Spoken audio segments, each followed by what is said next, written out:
Hi everyone, welcome back to Midnight Crime Stories. I know many of you enjoy listening to these videos as you fall asleep, so before you drift off, I'd love for you to leave a comment letting me know where in the world you're tuning in from. And if you're enjoying the story, don't forget to like and subscribe. Alright, now let's get comfortable, relax, and dive into tonight's stories. Story 1. Maplewood was a quiet community nestled between pine-covered hills and a misty lake, located in the northwestern corner of Vermont. It was the kind of town where generations of families had lived side by side, where the changing seasons dictated the rhythm of daily life. In the early 1980s, before cell phones and social media connected everyone instantaneously, Maplewood operated on trust and familiar routines. The kind of place where people left doors unlocked and neighbors knew each other's schedules. If Mrs. Peterson didn't take her morning walk by the lake at precisely 7:15, someone would surely check on her. The town centered around a main street with storefronts that had barely changed since the 1950s. A hardware store run by the Thompson family for 3 generations, a small grocery with locally sourced produce, and the Lakeview Diner, where gossip flowed as freely as the coffee. Beyond the town center stood the old library, a Victorian structure with large windows that caught the morning light. Behind it, a small park stretched down to the shores of Lake Maplewood, where summer days saw children swimming and winter transformed the surface into a natural ice rink. The rain we hear tonight is reminiscent of the frequent storms that would roll across the lake, sending residents hurrying home or into the nearest shop for shelter. Those rainy days were perfect for visits to the library, where Elaine Morgan would help patrons find the perfect book to accompany the weather. During autumn, like when our story begins, the rain would dislodge crimson and golden leaves from the maples that gave the town its name, creating a tapestry on the ground that crunched beneath residents' feet. The town existed in relative isolation, with the nearest city being over an hour's drive away. This separation from urban life fostered a close-knit community where everyone played a role in the town's collective story. Elaine Morgan had been the town librarian for almost 11 years when she disappeared. At 42, she was known for her morning walks and charitable work at the local library, particularly her Saturday morning reading programs for children. She lived alone in a small blue house 3 blocks from the library, a place filled with books and mementos from her travels around New England. Divorced 5 years earlier, Elaine had maintained a friendly relationship with her ex-husband Robert, who had moved to Boston but visited occasionally. Locals described her as thoughtful and organized, someone who remembered everyone's reading preferences and birthdays. Sheriff Thomas Donovan had served the community for 15 years. With salt and pepper hair and a deliberate way of speaking, he inspired confidence in the townspeople. His approach to law enforcement was personal. He knew every resident, their histories, their troubles. He considered himself more of a peacekeeper than a police officer. Margaret Wilson was Elaine's closest friend and the town's only doctor. The 2 women had a standing Thursday dinner date at Margaret's house on the lake's north shore. They'd met when Elaine first moved to town, and had formed a bond over their shared love of mystery novels. The elderly Porter sisters, Beatrice and Clara, lived across from the library, and watched the comings and goings with keen interest. They'd been in Maplewood their entire lives and considered themselves unofficial town historians. Nothing escaped their notice. James Cooper owned the local hardware store, and served as town council president. His family had been in Maplewood for generations, and he took pride in preserving its character. He had occasionally asked Elaine to dinner over the years, invitations she politely declined. Newcomer David Winters had moved to town just 6 months before Elaine's disappearance. He'd purchased the old Carson property on the lake's edge, and kept mostly to himself, working as a freelance photographer. His presence had stirred curiosity among residents used to knowing everything about their neighbors. These were the people who gathered at the small diner where most locals met daily, sharing news over mugs of coffee that never seemed to empty. They formed the tight circle that would be shaken by what happened on that rainy Thursday in October 1983. That Thursday began like any other in Maplewood. Elaine Morgan opened the library at precisely 9 a.m. as a light rain began to fall.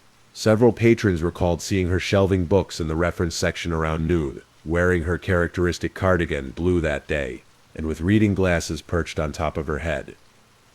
Mrs. Porter borrowed a cookbook just after lunch and mentioned that Elaine seemed distracted, checking her watch frequently. This wasn't entirely unusual. Elaine was meticulous about timing, but Mrs. Porter noted it because Elaine had to ask her to repeat her question about when the book was due. Elaine locked the library at 6 p.m. according to the library schedule, and was seen by Mr. Landon from the grocery store, walking not toward her home as usual, but in the direction of the lake path. The rain had intensified by then, and Mr. Landon remembered thinking it strange that Elaine didn't have an umbrella. That was the last confirmed sighting of Elaine Morgan. It wasn't until the library called her home the next morning, when she failed to arrive to open the building, that anyone realized something might be wrong. Margaret Wilson, concerned that her friend had missed their dinner date the night before without calling, joined Sheriff Donovan in checking Elaine's house. The small blue home was undisturbed. The porch light had been left on. Inside, a cup of tea sat cold on the kitchen counter. Elaine's raincoat hung by the door, strangely dry considering the previous day's weather. Her car remained in the driveway. There was no sign of struggle, no note, no indication of where she might have gone.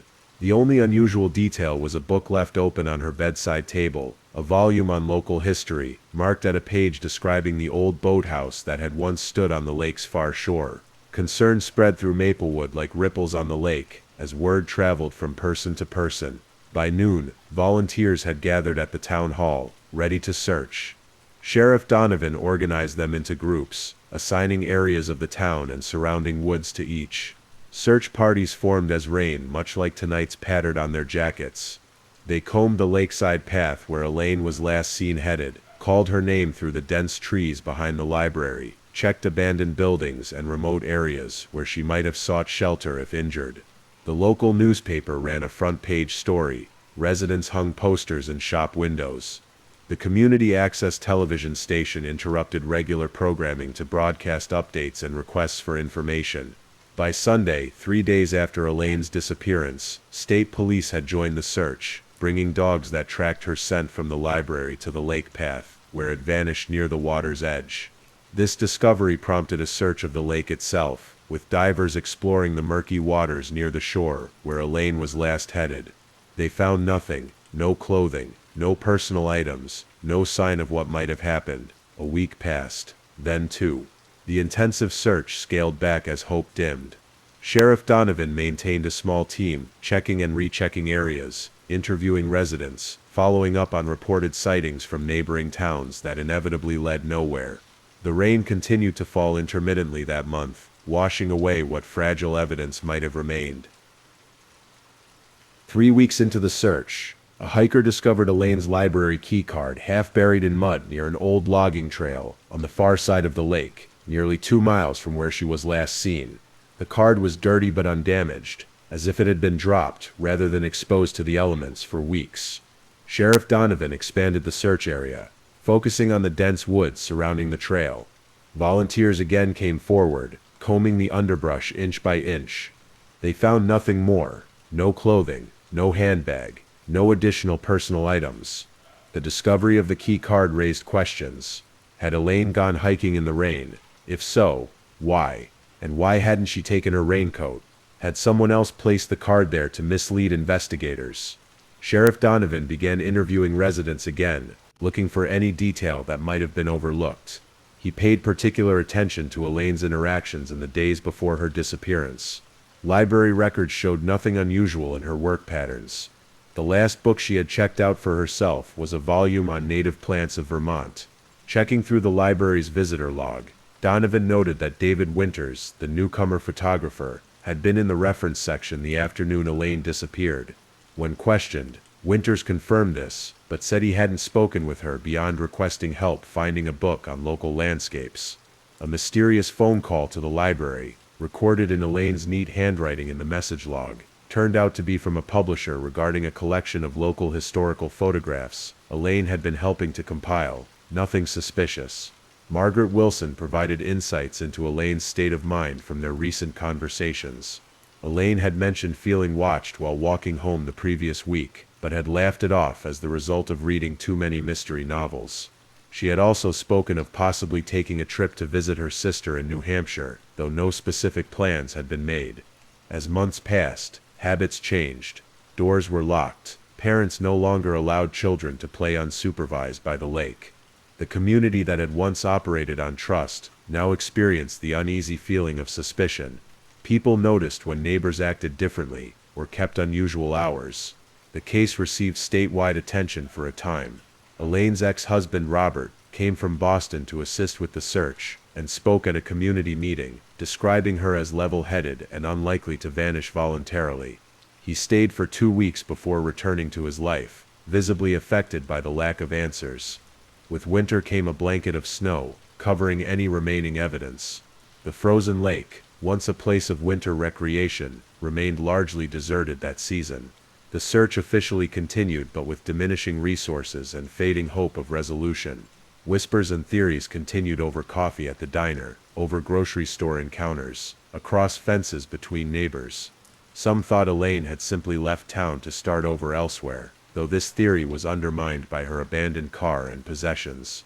Others feared she had met with an accident in the woods or lake. A few voiced suspicions about various community members, from her ex-husband to the quiet newcomer David Winters. The library remained closed for a month after her disappearance, reopening with a substitute librarian from the next town over. A small memorial of flowers and books appeared beside the front desk, growing smaller as the months passed, but never disappearing entirely. By the 1-year anniversary of Elaine's disappearance, the active investigation had been reduced to occasional reviews of the case file. Sheriff Donovan kept a photo of Elaine on his desk, a reminder of unfinished business. The town held a small remembrance ceremony in the park behind the library, releasing lanterns onto the lake in her memory. Life in Maplewood gradually found a new rhythm, altered by the mystery but continuing forward. The case went cold, one of thousands of unsolved disappearances across the country. Nearly 15 years later, long after most had resigned to never knowing what happened to Elaine Morgan, Maplewood had changed. Some businesses had closed, new families had moved in, and the library had been renovated with a reading room dedicated to Elaine's memory. Sheriff Donovan had retired, replaced by a younger officer from outside the community. The Porter sisters had both passed away. Margaret Wilson still practiced medicine in town, but rarely spoke of her missing friend. A renovation at the old post office revealed something unexpected in the summer of 1998. Workers removing wooden paneling in the basement discovered a hidden alcove containing a waterproof hiking backpack. Inside were Elaine's wallet, her reading glasses, and a notebook filled with her handwriting. The notebook contained detailed observations of the area around the far side of the lake, particularly the foundations of the old boathouse mentioned in the history book found open by her bed. Her notes described discovering unusual stone formations that didn't match historical records, and her intention to investigate further. The last entry, dated the day of her disappearance, read, "Meeting Jay at the old boathouse site at 6:30. He says he's found something that changes everything we know about the settlement. Taking camera." The discovery breathed new life into the cold case. The retired Sheriff Donovan returned to consult with the current department. The notebook was analyzed, the handwriting confirmed as Elaine's, and investigators focused on identifying who Jay might be. The weight of knowledge had become too heavy to bear for James Cooper, the hardware store owner and former town council president. Now in his 60s and in failing health, he came forward after news of the discovery broke. He admitted to meeting Elaine that rainy evening but insisted her disappearance had been a tragic accident. According to Cooper, he had discovered unusual stone formations while fishing near the old boathouse site, formations that suggested a much older settlement than officially recorded. Knowing Elaine's interest in local history, he had shared his discovery with her. They arranged to meet at the site after the library closed. Cooper claimed that Elaine had arrived excited about the historical implications. While examining the stones near the water's edge, she had slipped on the rain-slick rocks and fallen, hitting her head on a boulder, and then sliding into the deep water. He had attempted to save her but couldn't reach her in the darkness and storm. Panicked and afraid of being blamed, Cooper had hidden Elaine's backpack in the post office where he served on the renovation committee. He had planted her keycard on the trail to divert attention from the boathouse area. What seemed unrelated at the time now formed a pattern. Cooper's increased involvement in the search, his specific suggestions about where to look, his eventual proposal to scale back when efforts approached the true location, all made sense in retrospect.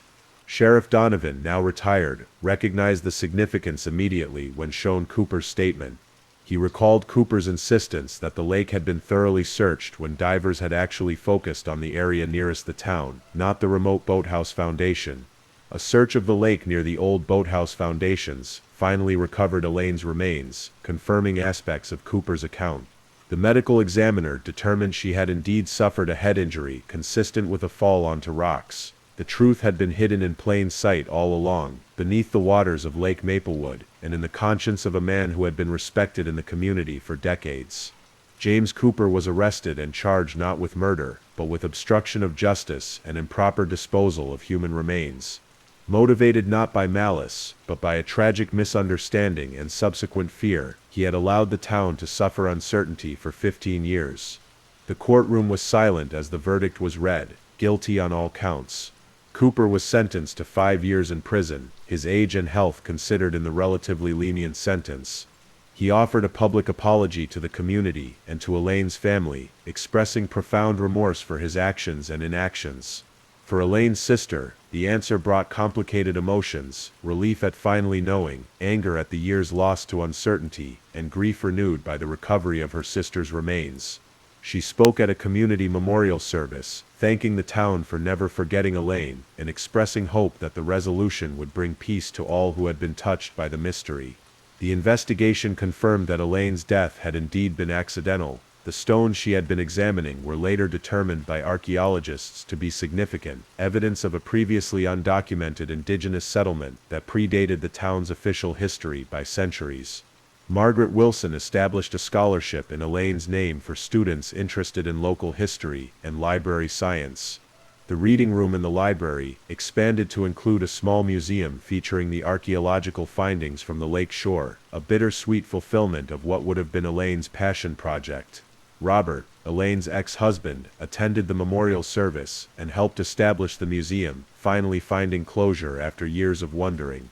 David Winters, the newcomer, who had been viewed with suspicion, contributed photographs of the lake and surrounding landscape for the exhibit. Maplewood changed after that day. The resolution of Elaine's case removed a shadow that had hung over the community for a generation. Parents once again allowed their children to play by the lake. The town's relationship with its past deepened, acknowledging both the indigenous history, revealed by Elaine's final discovery, and the more recent history that included her story. The investigation changed how rural communities approached missing persons cases throughout the region. The importance of thoroughly documenting and preserving even seemingly insignificant details was emphasized in law enforcement training, with Elaine's case used as an example of how small overlooked elements could eventually lead to resolution. Sheriff Donovan still visits the memorial bench by the lake each year on the anniversary of the case's resolution. Now in his 80s, he often sits quietly watching the water, perhaps reflecting on how the community's trust was both broken and ultimately restored through truth. The library continues to serve as the heart of Maplewood, with Elaine's influence felt in its programs and collections. The children who once attended her Saturday morning readings now bring their own children to similar events, keeping a tradition alive across generations. We might wonder how well we truly know those around us, how an upstanding community member carried a devastating secret for so many years, how a routine evening exploration led to such profound consequences, how a small discovery decades later could illuminate a truth long hidden. Perhaps most poignantly, we might reflect on how Elaine's passion for uncovering history led to her becoming part of that very history, her name now permanently associated with both the archaeological discovery and the cautionary tale of how fear and panic can compound tragedy. Elaine is remembered not for how her life ended, but for her contributions to the community, her dedication to knowledge, and ultimately, for bringing to light a deeper understanding of the land upon which Maplewood was built. The rain continues to fall on Maplewood, much as it did that night in October 1983. It falls on the lake that held secrets for so many years, on the library that stands as Elaine's legacy, on the memorial bench where visitors sometimes leave wild flowers. If you're still awake and listening, please don't forget to comment where you're listening from and the current time in your corner of the world. Also, be sure to like this video and subscribe if you haven't already, so you don't miss our daily true crime stories for sleep. Now, let's move on to our next story. Story 2. Crater Lake in late summer carries a distinctive character all its own. By August, when our story begins, the snow that blankets the caldera for much of the year has fully retreated, revealing meadows bursting with wildflowers, lupines and paintbrush creating sweeps of purple and red against the green backdrop. The lake itself seems to shift between shades of blue throughout the day. In early morning it appears almost navy in the shadow of the caldera walls, but as the sun climbs higher, the water transforms into that iconic sapphire blue, so vibrant it almost appears artificial to the human eye. During these late summer days, temperatures at the lake typically reach the comfortable mid-70s, though evenings cool rapidly once the sun begins to set behind the western rim.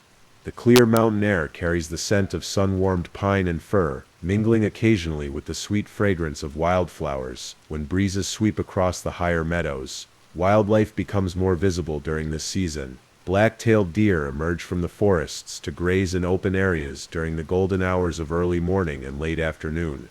Golden-mantled ground squirrels dart between rocky outcroppings, gathering seeds for the coming winter. Bald eagles can occasionally be spotted soaring overhead, riding thermal currents that rise from the sun-warmed caldera walls. Though rarely seen, black bears and mountain lions inhabit the more remote sections of the park, maintaining their distance from the areas frequented by tourists. The story of Crater Lake's formation reads like a chapter from Earth's most dramatic moments. Approximately 7,700 years ago, Mount Mazama, once a towering peak in the Cascade Range standing over 12,000 feet tall, experienced a cataclysmic eruption. The mountain literally collapsed inward, creating a caldera 6 miles wide and nearly 4,000 feet deep. Over the centuries that followed, rainfall and snowmelt gradually filled this massive depression, creating what we now know as Crater Lake. With no rivers flowing in or out, the water's remarkable clarity comes from this pure source. Only precipitation replenishes what evaporation removes. Native American tribes of the region, particularly the Klamath people, incorporated the mountain and its dramatic transformation into their oral traditions.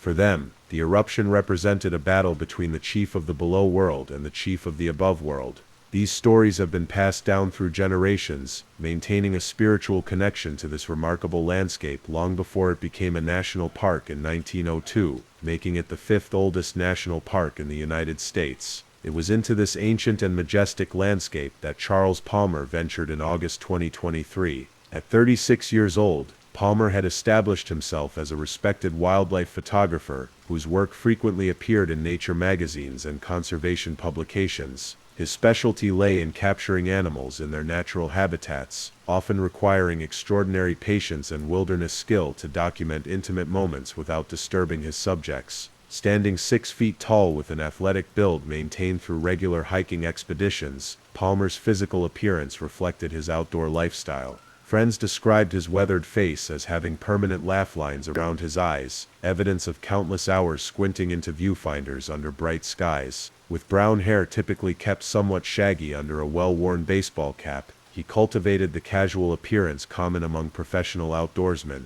Those who knew Palmer well consistently described him as methodical and careful, someone who left little to chance when planning his expeditions. Charles always had contingency plans for his contingency plans, his former colleague Marcus Delano would later tell investigators. He respected nature enough to never take unnecessary risks. This characteristic made the circumstances of his disappearance all the more perplexing to those familiar with his habits. Palmer's personal life had experienced significant upheaval in the months preceding his trip to Crater Lake. After 8 years of marriage, he and his wife Elena had finalized their divorce just 4 months earlier.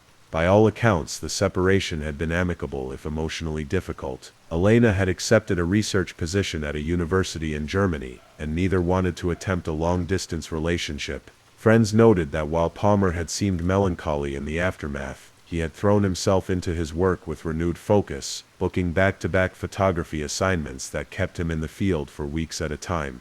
"I think being in nature was healing for him," his sister Rebecca would later explain. The wilderness was always where Charles felt most at home, most himself. The Crater Lake expedition marked something of a departure from Palmer's usual work. Rather than accepting a commission from a magazine or conservation organization, this trip represented a personal project, something he had been planning for several months. According to his notes, Palmer intended to capture the park through changing light conditions, with particular emphasis on dawn and dusk transitions and possibly some night photography of the stars reflecting in the lake's still surface. His planned itinerary included a 7-day stay within the park boundaries. The first 2 days would be spent photographing from established viewpoints along the rim drive, followed by 3 days backpacking along more remote sections of the caldera's edge. The final 2 days were allocated for photographing around Wizard Island, the distinctive cinder cone that rises from the lake's western section. Palmer had secured all necessary permits and reservations, including backcountry camping permits for the dates he planned to be away from developed areas.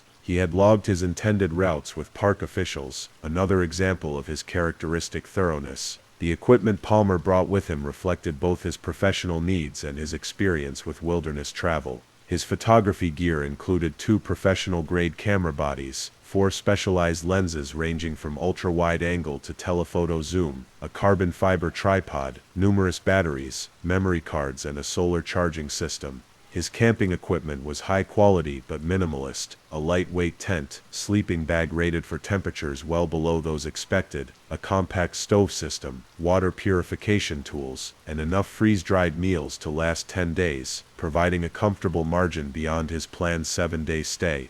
Weather conditions during Palmer's visit began ideally. Park records indicate clear skies and seasonally normal temperatures for the first 3 days of his stay. The visitor center logged approximately 2,500 daily visitors during this period, a moderate number that would have allowed Palmer plenty of space to work without crowds interfering with his photography. What no one could have anticipated was the unusual weather system that would begin moving toward the region on what would be Palmer's 4th day in the park, the same day his presence would no longer be accounted for. Charles Palmer's movements during his first 3 days at Crater Lake followed his itinerary with characteristic precision. Park records confirm he checked in at the visitor center upon arrival at 11:43 a.m. on August 15th. Security footage shows him spending approximately 40 minutes reviewing trail maps and engaging in conversation with a ranger at the information desk. From there, Palmer drove his dark green Subaru Outback to Rim Village, where he spent the remainder of his first day photographing the lake from various established viewpoints. Other visitors later recalled seeing a photographer matching his description working near Discovery Point as the sun began to set, carefully adjusting a tripod and waiting as the fading light painted the caldera walls with warm golden hues. On his second day, August 16th, Palmer's movements can be tracked through both witness accounts and his own social media activity. He posted several striking images of sunrise over the lake to his professional Instagram account at 7:22 a.m. with the caption, "First light at Crater Lake reveals colors hidden in darkness." Day 2 of 7 in this remarkable landscape. Palmer then appears to have spent the morning driving the East Rim Drive, stopping at various overlooks to photograph. A family from Seattle recalled meeting him at Cloud Cap Overlook around 11 a.m., where he helped them identify a golden eagle soaring above the lake. The father, James Whitaker, later noted, "He seemed really happy to be there, pointing out details about the bird's flight patterns that we would have completely missed." Credit card records show Palmer purchased lunch at the Annie Creek restaurant at 1:17 p.m. before returning to the rim for afternoon photography. That evening he checked into his reserved campsite at Mazama Campground, where neighboring campers noted seeing him reviewing images on his laptop while eating dinner outside his tent. The third day, August 17th, represents the last full day where Palmer's movements can be conclusively established. He rose early again, as evidenced by sunrise photos posted to his social media accounts. By mid-morning he had relocated to the Cleetwood Cove Trail, the only route that provides access to the lake shore. Park entrance records for the trail indicate Palmer began his descent at 9:45 a.m. Multiple witnesses encountered Palmer at the water's edge around noon. One fellow photographer, Diane Matai, engaged in a lengthy conversation with him about underwater photography techniques.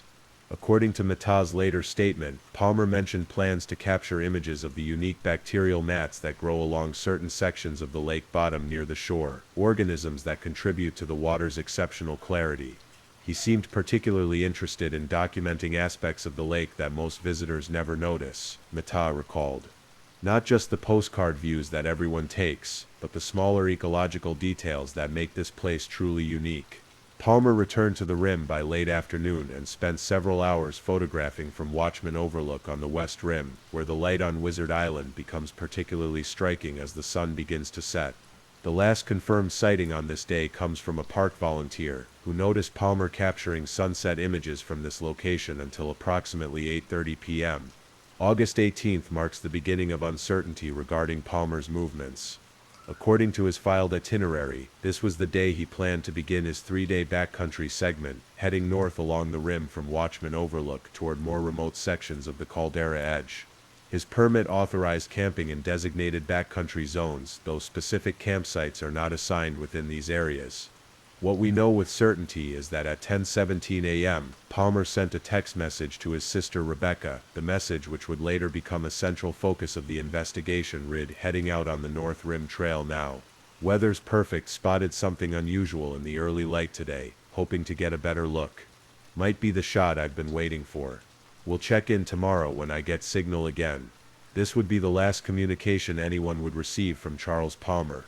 The text message itself contained no information that raised immediate concern. Rebecca, accustomed to her brother's multi-day wilderness excursions, thought nothing of the silence that followed.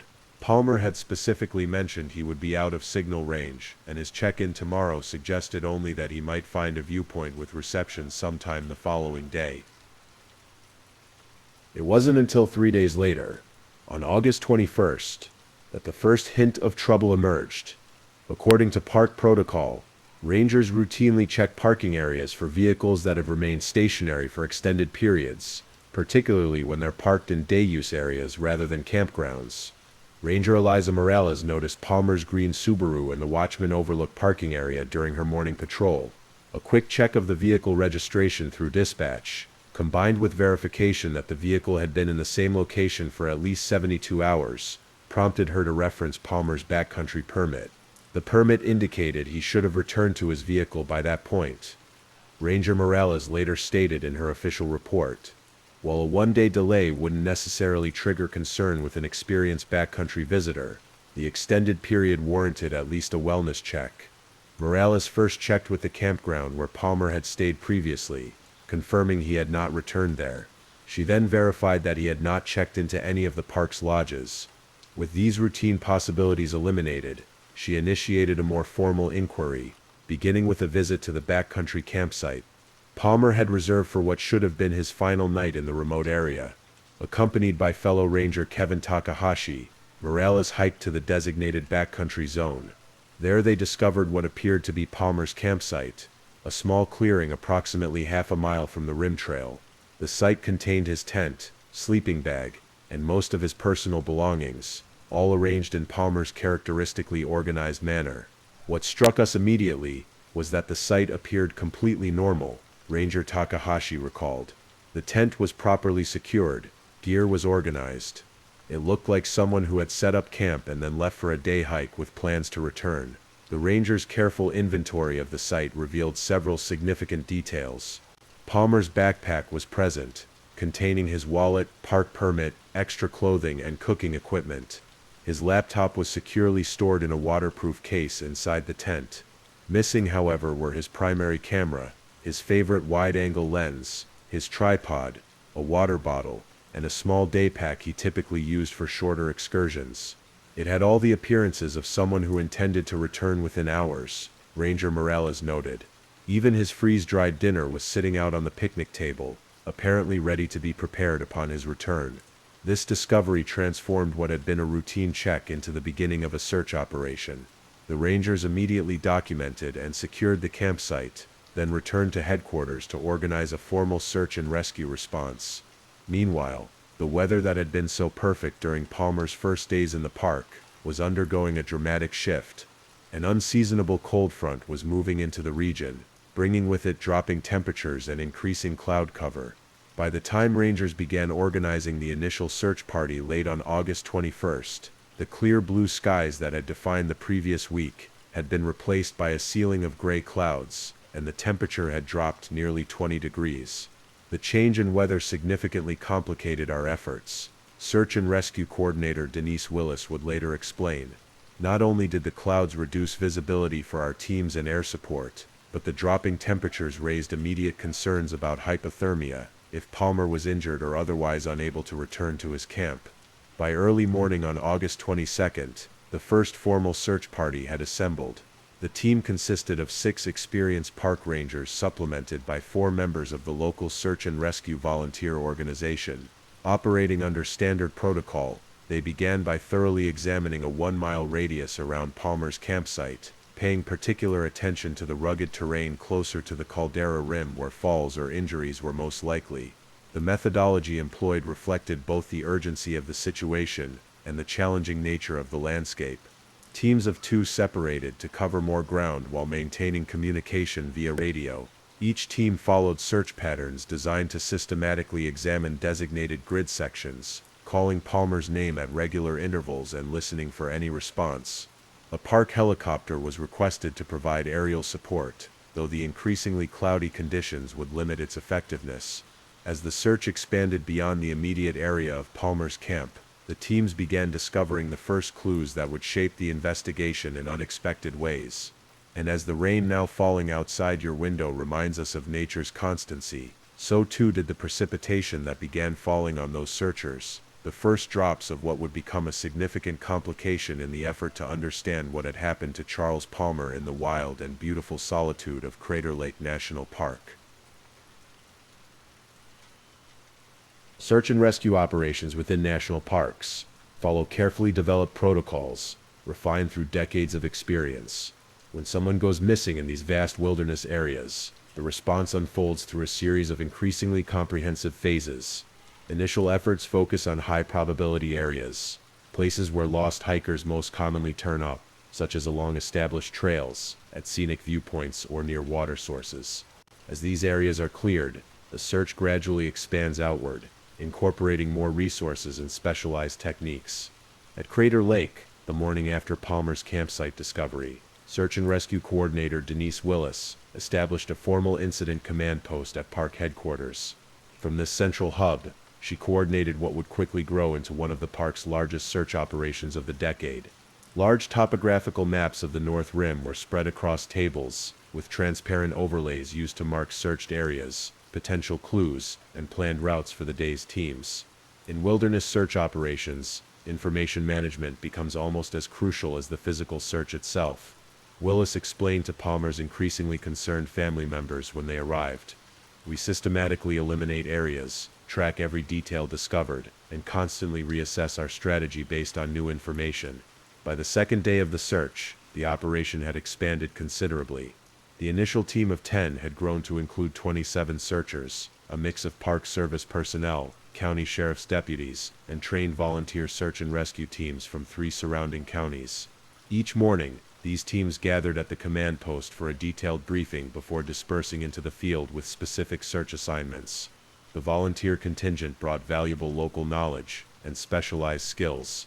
Among them was Michael Blackfeather, a member of the Klamath tribe, who had grown up exploring the lands around Crater Lake and had participated in more than 40 search operations over the previous decade. His intimate familiarity with the terrain proved invaluable, particularly in areas where official trails gave way to game paths and unofficial routes, known mainly to locals. The North Rim has dozens of unofficial trails that don't appear on any official map. Blackfeather noted during one morning briefing, some were created by wildlife, others by locals or researchers over the years. Someone unfamiliar with the area could easily follow one of these paths thinking it was an established route, only to find it disappearing into increasingly difficult terrain. Resources continued to arrive as the search stretched on. A helicopter equipped with thermal imaging technology was brought in from a regional law enforcement agency, allowing for systematic aerial searches during the brief periods when cloud cover lifted enough to permit flight operations. Teams with search and rescue dogs arrived from Portland, bringing 4 handler canine teams specially trained for wilderness tracking and cadaver detection, the latter a grim but necessary consideration as the search entered its 3rd day without signs of Palmer. The weather remained uncooperative, with intermittent rain and low clouds limiting visibility and complicating ground operations. Temperatures dropped into the low 40s at night, cold enough to pose serious risk to someone potentially injured and exposed to the elements. Each passing day without contact increased the urgency among the search teams, who understood all too well how quickly wilderness situations could deteriorate. The first significant breakthrough came late in the afternoon on August 24th, the third full day of searching. A team consisting of Ranger Kevin Takahashi and 2 volunteers were exploring a faint, unmarked path that branched off from the established rim trail approximately 2 miles north of Palmer's campsite. This path, barely discernible in places, appeared to wind down toward a series of rocky outcroppings about 300 feet below the rim's edge. "I almost missed it entirely," volunteer searcher Melissa Harding later recounted. "We were moving carefully along this faint trail when I happened to glance down at a small clearing beside a boulder. The tripod was partially hidden by some low-growing manzanita, its dark carbon fiber legs nearly invisible against the shadows." The discovery of Palmer's professional tripod, positively identified through a distinctive sticker from a national park in Patagonia that Palmer had visited the previous year, represented the first physical evidence of his movements away from the campsite. The tripod's legs were fully extended, and it had been carefully positioned on relatively level ground with a clear view toward the lake, though dense trees would have limited the actual visibility of the water from this vantage point. "What struck me as odd," Ranger Takahashi noted in his report, was that no photographer would intentionally abandon a piece of equipment worth over $1,000, and Palmer was known for being meticulous with his gear. The fact that the tripod was set up rather than collapsed for transport suggested he might have left it temporarily, perhaps to scout a better angle nearby, with the intention of returning. The search teams immediately concentrated their efforts around this location. Working in an expanding spiral pattern from the tripod site, they meticulously combed the surrounding area. The ground in this section of the park consists largely of decomposed volcanic soil mixed with pine needles, a surface that can both reveal and obscure human tracks depending on conditions and the observer's experience. It was Michael Blackfeather who first noticed the unusual boot prints leading away from the area where the tripod was found. Unlike the standard lug sole patterns of hiking boots worn by most park visitors, these prints showed a distinctive zigzag pattern along the outer edge, matching the specialized Vibram soles of the hiking boots Palmer was known to wear. "The tracks told an interesting story," Blackfeather explained. "They showed someone moving deliberately but not in a hurry. The stride length was consistent with someone walking carefully rather than running. And most notably, they led away from the trail entirely, heading northeast toward an area of the park rarely visited by tourists." The direction of the tracks presented a puzzle. They led away from both the established rim trail and the unofficial path where the tripod was discovered, instead heading into a section of dense forest that gradually sloped downward toward a series of ravines known locally as the Shadow Canyons, narrow, steep-sided gullies where sunlight rarely penetrates fully, even at midday. This discovery prompted the deployment of the search dog teams. 4 handler canine pairs were brought to the tripod location and given items from Palmer's campsite containing his scent. The dogs initially followed the same track identified by Blackfeather, moving confidently through the forest in a northeasterly direction for approximately half a mile. What happened next added another layer of mystery to the search. At a small clearing surrounded by old-growth pines, all 4 dogs exhibited similar confused behavior. They circled the area repeatedly, sniffing the ground with increasing agitation before sitting down, the trained indication that they had lost the scent trail. "It was as though the scent simply vanished," explained Kathy Mendoza, the lead dog handler. "This sometimes happens at water crossings or on extremely rocky ground where scent isn't well preserved, but there was nothing like that here, just ordinary forest floor.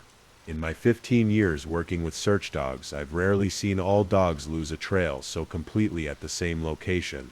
The terrain in this section of the park presented significant challenges for searchers. Moving away from the rim, the land descends through a series of increasingly steep ridges and ravines. The forest becomes denser, with old-growth pines and thick undergrowth limiting visibility to 20 or 30 feet in many places. Natural navigation becomes difficult as landmarks disappear behind the trees, and GPS signals can become unreliable in the deeper ravines. This is precisely the kind of terrain where even experienced hikers can become disoriented. Search Coordinator Willis explained during an evening briefing, "Without clear sightlines to landmarks or the sky, it's easy to walk in circles without realizing it. And if Palmer was moving through this area in deteriorating weather conditions or near dusk, the navigation challenges would have been significantly magnified." As the search continued to expand through this difficult landscape, Palmer's family arrived at the park. His sister Rebecca, his parents Thomas and Judith Palmer, and his closest friend Marcus Delano all made the journey to Crater Lake, establishing themselves in rooms at the park lodge and spending long hours at the incident command post. The family's presence brought both emotional weight and valuable information to the search effort. During formal interviews and casual conversations with the search team, they provided crucial insights into Palmer's habits, skills, and recent state of mind. Rebecca shared details about her brother's wilderness experience, noting that he had completed a wilderness survival course 3 years earlier, and always carried basic emergency supplies even on short day hikes. Charles understood the risks of backcountry travel, she explained. He wasn't the type to take unnecessary chances or venture into dangerous areas without preparation.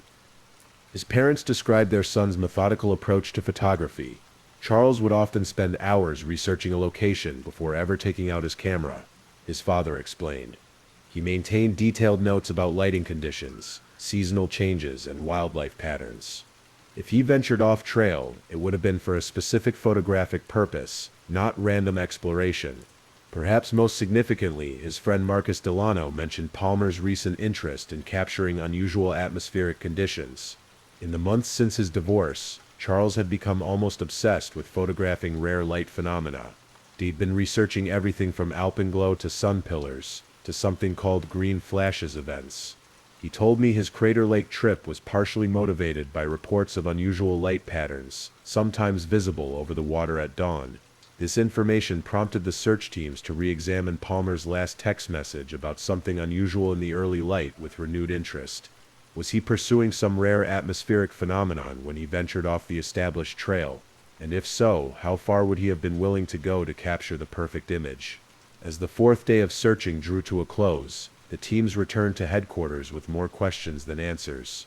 Despite covering miles of difficult terrain with dozens of trained personnel, the only concrete evidence of Palmer's movements remained the abandoned tripod and the mysterious trail of footprints that seemed to vanish in the depths of the forest. What waited to be discovered in the days ahead would push the investigation in directions no one involved could have anticipated. The 5th day of the search operation brought clearer weather but increasingly puzzling discoveries. An early morning team led by Ranger Morales was examining a steep ravine approximately 1 mile northeast of where the dogs had lost Palmer's scent trail. The area featured a small seasonal waterfall, now reduced to little more than a trickle in the late summer conditions. As they carefully worked their way down the ravine's eastern edge, volunteer searcher Tyler Washington spotted something partially hidden beneath a rocky overhang. At first I thought it might be trash left by previous hikers, Washington recalled. But as I got closer, I could see it was a professional-grade camera bag, the kind used to protect equipment in challenging conditions. The discovery of Palmer's camera bag represented a significant breakthrough. Made of high-visibility yellow weatherproof material, the bag had been deliberately placed beneath the overhang rather than dropped accidentally. Inside, the team found Palmer's rain jacket, a half-empty water bottle, energy bars, a headlamp with fresh batteries, and a small first aid kit, but no camera. Most puzzling was the absence of memory cards. The bag contained dedicated pockets for SD cards, with labels in Palmer's handwriting identifying each slot for different lighting conditions and subjects. All these pockets were empty, though a small plastic case designed to hold 6 cards was found at the bottom of the bag. The case itself was empty as well. Professional photographers typically travel with multiple memory cards, explained Marcus Delano when shown the bag. Charles would never have headed into the field without at least 3 or 4 cards, especially on a trip specifically focused on photography. The fact that none were found in the bag suggests he either had them with him or had deliberately stored them somewhere else. Later that same day, a second team discovered another crucial item less than a quarter mile from the camera bag location. Partially covered by fallen leaves and forest debris was a small weatherproof notebook, the kind Palmer regularly used for field notes. Though some pages had been damaged by moisture, many remained legible, revealing entries in Palmer's distinctive handwriting dating from the first days of his trip. The notebook contained typical photographer's observations about lighting conditions, potential compositions, and wildlife sightings from his first 3 days at Crater Lake. The entry from the morning of his disappearance, however, stood out for its unusual content. 5:43 a.m., North Rim viewing area. Second morning observing unusual light patterns over the northeast section of the lake. Phenomenon doesn't match any known atmospheric effect I'm familiar with.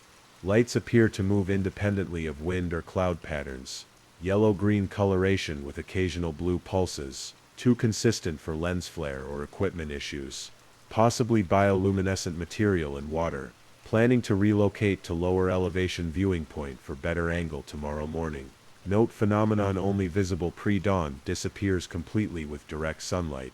This entry aligned with Palmer's text message to his sister about spotting something unusual in the early light. It suggested he had observed this phenomenon on multiple mornings and had specifically planned to find a better vantage point, potentially explaining why he had ventured off the established trails. As news of these discoveries spread among local search teams, rangers began hearing mentions of local legends surrounding the northeastern section of the lake. Michael Blackfeather approached search coordinator Willis with information he had been hesitant to share previously. There are stories among the Klamath people about lights over the water in that specific area, he explained. The legends describe them as spirits of those who perished when the mountain collapsed to form the lake.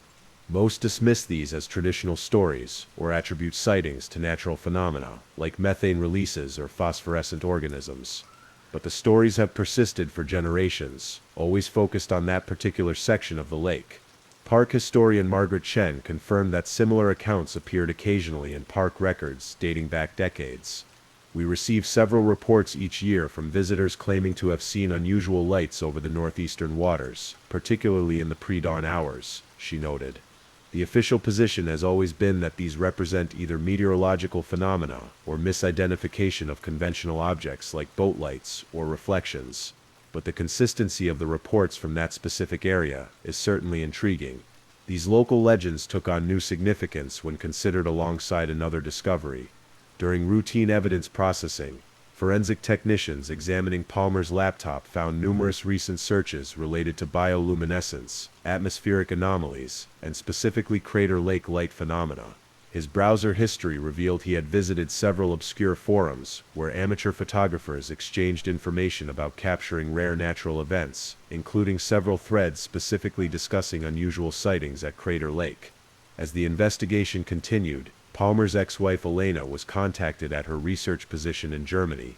Though initially reluctant to involve herself, she agreed to a video interview that provided unexpected context to Palmer's activities. In the months before our separation, Charles became increasingly interested in nocturnal photography, she explained.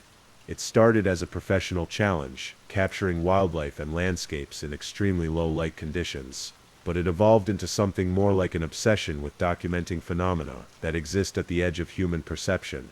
According to Elena, Palmer had been particularly focused on locations with reported light anomalies.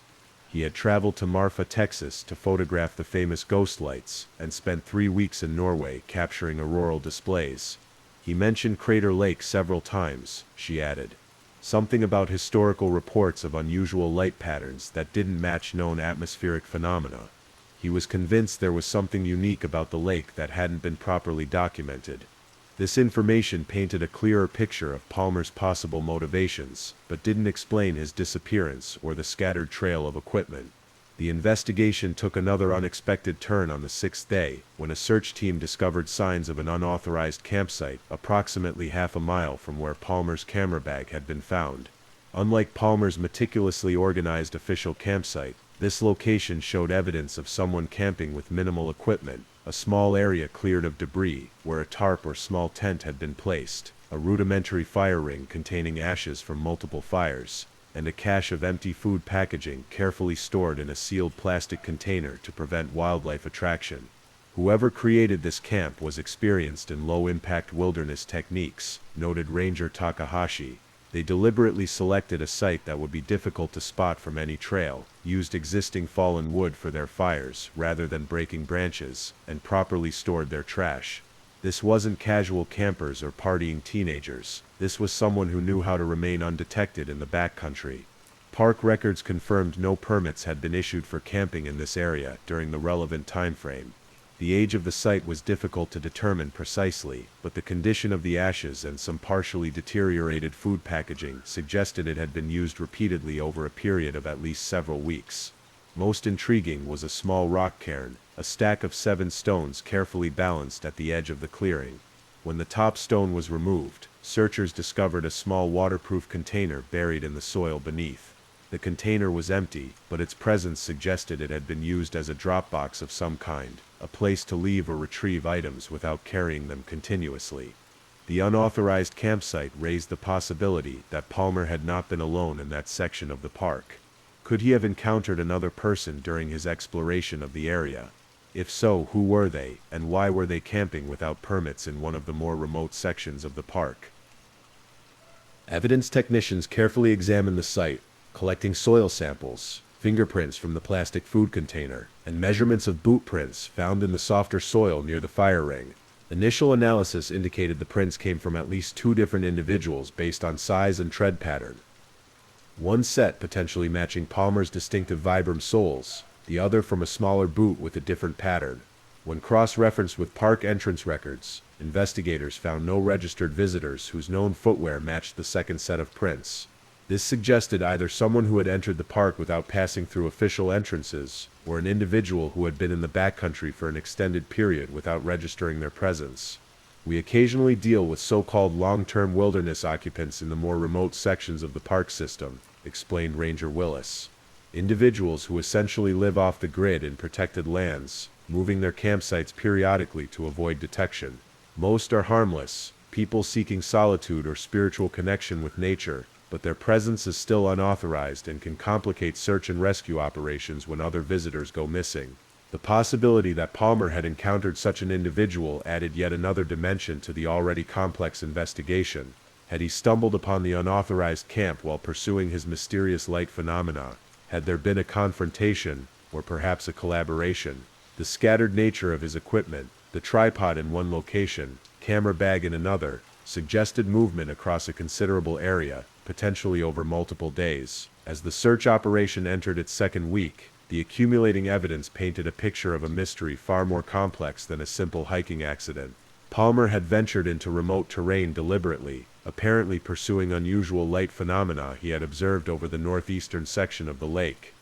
He had possibly encountered another person operating without authorization in the park's backcountry, and somewhere in that remote, challenging landscape, the answer to his disappearance waited to be discovered, along with Palmer himself, whose fate remained unknown as teams continued their increasingly urgent search through the deep forests and hidden ravines surrounding Crater Lake's northern rim.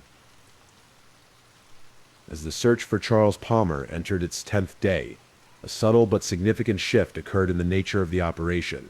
While teams continued to comb the rugged terrain of Crater Lake's north rim, the focus was evolving from a pure search and rescue mission to what officials carefully termed a multifaceted investigation. This transition reflected both the diminishing likelihood of finding Palmer alive after such an extended period, and the increasingly complex circumstances surrounding his disappearance. The discovery of the unauthorized campsite and evidence, suggesting another person's presence in the area, prompted park officials to request additional resources from federal law enforcement. Within 24 hours of this request, Detective Laura Mercer arrived from the National Park Service Investigative Services Branch, a specialized unit often referred to as the FBI of the national parks. Detective Mercer had built her career investigating complex cases in wilderness settings. Standing just under 5 feet 6 inches with prematurely silver hair typically pulled back in a practical braid, she carried herself with the quiet confidence of someone accustomed to piecing together puzzles from minimal evidence. Her approach to wilderness disappearances had become something of a model within the agency. The wilderness creates unique investigative challenges, Mercer explained during her initial briefing with the search team leaders. Physical evidence deteriorates rapidly due to weather exposure. Witness accounts are often limited or non-existent, and the subjects themselves frequently behave in ways that seem irrational until you understand the effects of factors like fatigue, disorientation, or hypothermia on human decision-making. Mercer's methodology emphasized what she called parallel investigation, simultaneously examining the physical evidence in the field, while building a comprehensive profile of the missing person's life, habits, and recent activities. This approach had solved numerous cases that initially appeared to be simple accidents or misadventure, but ultimately revealed more complex scenarios. People don't exist in isolation, she noted. Even in the most remote wilderness, we bring our histories, relationships, and motivations with us. Understanding who Charles Palmer was beyond his identity as a photographer might be just as important as finding his footprints in the forest. With this philosophy guiding her work, Mercer began by establishing a secondary command post focused specifically on the investigative aspects of the case. While search teams continued their methodical sweeps of the terrain, Mercer assembled a small team dedicated to examining Palmer's life in the months leading up to his disappearance. One of her first actions was to obtain Palmer's financial records through appropriate legal channels. These revealed several interesting patterns that added new dimensions to the investigation. In the 3 months preceding his Crater Lake trip, Palmer had made a series of substantial equipment purchases, significantly more than would be expected for a photographer already well established in his career. The records showed payments to specialized optical equipment suppliers, including a company that produced custom-modified cameras designed for extremely low-light photography. Palmer had spent nearly $7,000 on a single camera body modified to capture wavelengths beyond the normal visible spectrum, technology typically used for scientific research rather than conventional photography. Additionally, he had purchased several specialized filters designed to isolate specific light wavelengths, particularly in the blue-green spectrum that matched the unusual light patterns described in his field notes. These purchases suggested Palmer's interest in the Crater Lake phenomena went beyond casual curiosity. He had invested significant resources in equipment specifically designed to document whatever he believed was occurring over the lake's northeastern waters. These weren't impulse purchases, Detective Mercer observed. They represent months of research and thousands of dollars in specialized equipment. Whatever Palmer thought he was going to photograph at Crater Lake, he had been planning this expedition methodically for some time. Parallel to the financial investigation, Mercer's team began a deeper examination of Palmer's research activities. With permission from his family, they analyzed his online search history, email communications, and cloud storage accounts. This digital excavation revealed an extensive interest in local legends surrounding Crater Lake, particularly those related to unusual light phenomena. Palmer had accessed academic papers discussing bioluminescent organisms in deep freshwater lakes. He had downloaded historical accounts from early park rangers, describing strange lights over the water. Most notably, he had visited several obscure online forums where amateur researchers exchanged information about unexplained natural phenomena, focusing particularly on threads discussing Crater Lake. In one such forum, operating under the username Lightseeker, Palmer had engaged in extensive conversations with an anonymous user called Rim Watcher, who claimed to have spent significant time documenting unusual light patterns at Crater Lake. Their exchanges, spanning several months, showed an increasing level of trust and collaboration, culminating in Rim Watcher agreeing to share precise coordinates for optimal viewing of the phenomena. The final messages between them suggested they had moved their communications to a more private channel, explained technical analyst Jeremy Wong, who was assisting with the digital investigation. The last visible exchange has Rim Watcher suggesting they continue this conversation through the more secure method we discussed. After that, there's no further communication between them on the public forum. This discovery raised the possibility that Palmer had arranged to meet someone at Crater Lake, potentially the individual associated with the unauthorized campsite. Had Rim Watcher been living off-grid in the park? Was this person the unidentified companion some witnesses had reported seeing with Palmer? As if responding to the investigators' questions, new witness information emerged that seemed to confirm this theory. A hiking group that had visited the park during the relevant time frame contacted authorities after seeing news coverage of the disappearance.